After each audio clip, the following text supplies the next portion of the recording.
capítulo 31 do primeiro livro do profeta Samuel diz assim: Os filisteus então pelejaram contra Israel, e fugiram os homens de Israel diante dos filisteus, e caíram mortos no monte de Gilboa. E seguiram os filisteus a Saul e a seus filhos, mataram Jonatas, Abinadab e Malquissua, filhos de Saul. E se agravou a batalha sobre Saul, e lhe alcançaram os flecheiros, e teve grande temor por causa dos flecheiros.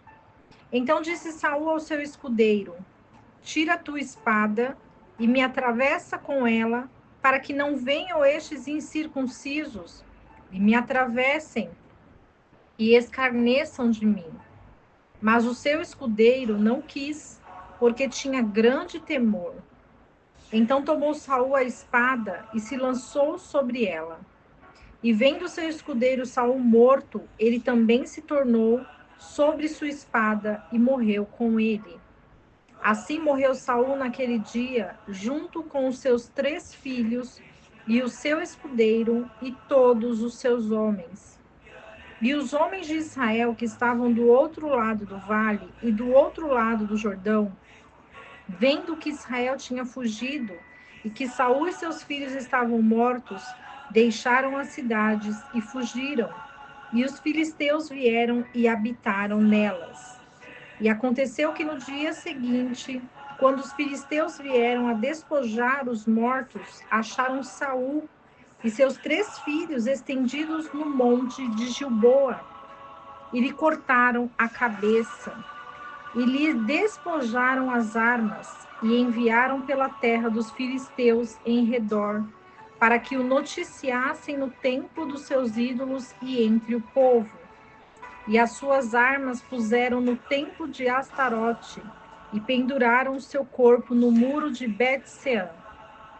Mas os homens de Jabes de Gileade, ouvindo o que os filisteus tinham feito a Saul, todos os homens valentes se levantaram e andaram toda aquela noite, e tiraram o corpo de Saul e os corpos de seus filhos do muro de Bet-sean, e vindo a Jabes, queimaram-nos ali. E tomando os seus ossos, sepultaram-nos debaixo de uma árvore em Jabes, e jejuaram 7 dias.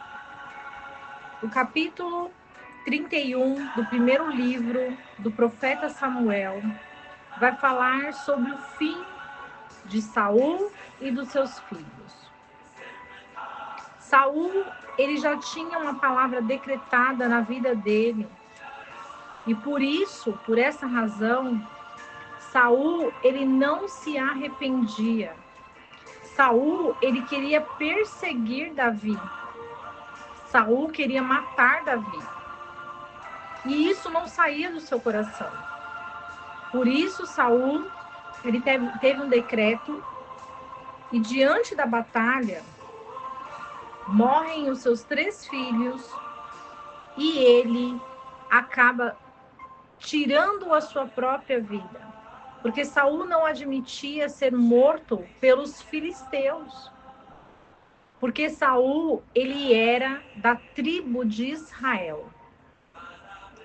Então, mesmo o povo de Israel, que é adorador, que faz a vontade de Deus, precisam estar atentos para não cair na desobediência. O Senhor, ele entregou ao povo de Israel os mandamentos que são como uma rocha para que o povo de Israel prevaleça contra os inimigos. Porque as nações, os povos estrangeiros, não temem a Deus, mas o povo de Israel é conhecedor de todos os milagres que Deus fez. Então, aquele momento e aquele cenário mostra para nós a importância de termos um coração como Davi, um coração que compartilha, um coração que é adorador, um coração que teme ao Senhor, que busca resposta em Deus, que tudo que faz está desejoso para que Deus dê a resposta e para obedecer aquilo que Deus fala aos nossos corações. Simplesmente entender e compreender que o Senhor é o dono da batalha, que nós somos instrumentos do Senhor, para que o nome dele venha a ser glorificado. E o nome do Senhor foi glorificado na vida de Saul e de seus filhos. Porque quando Deus pediu para Saul para que fizesse uma obra de exterminar os seus inimigos, Saul ele tem piedade dos inimigos. Saul ele não destrói os seus inimigos, mas ele acolhe os seus inimigos. E quando Deus fala que nós não devemos ter pacto com os inimigos, porque quem é inimigo de Deus é nosso inimigo. E aqueles que são inimigos do povo de Israel são inimigos de Deus.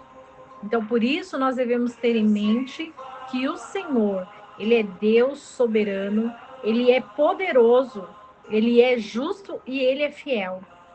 E aqueles que ouvem a sua palavra, aqueles que buscam os seus conselhos, aqueles que estudam a sua palavra, que oram, que jejuam, que creem no Deus de Israel, esses são enxertados na oliveira, a oliveira que é Israel. E enxertados estão dentro da vontade soberana do Criador. São separados, escolhidos e estão em todas as nações. São judeus que foram dispersos nos meses e nos tempos de guerra.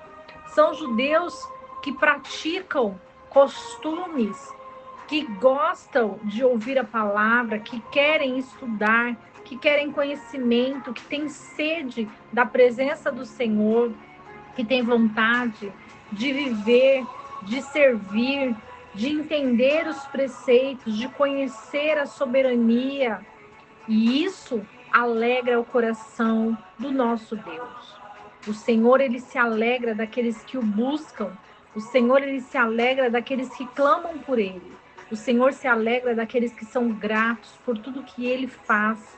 O Senhor, ele se alegra quando nós desejamos obedecê-lo. Que mesmo sem forças, que mesmo sem capacitação, o Senhor, ele capacita.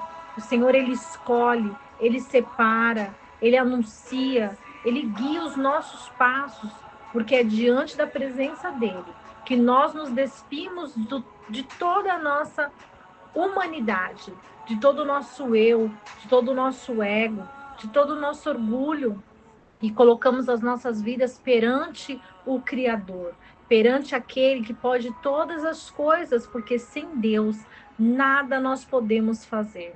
Somente Ele é capaz de fazer tudo aquilo que é possível ou impossível para as nossas vidas.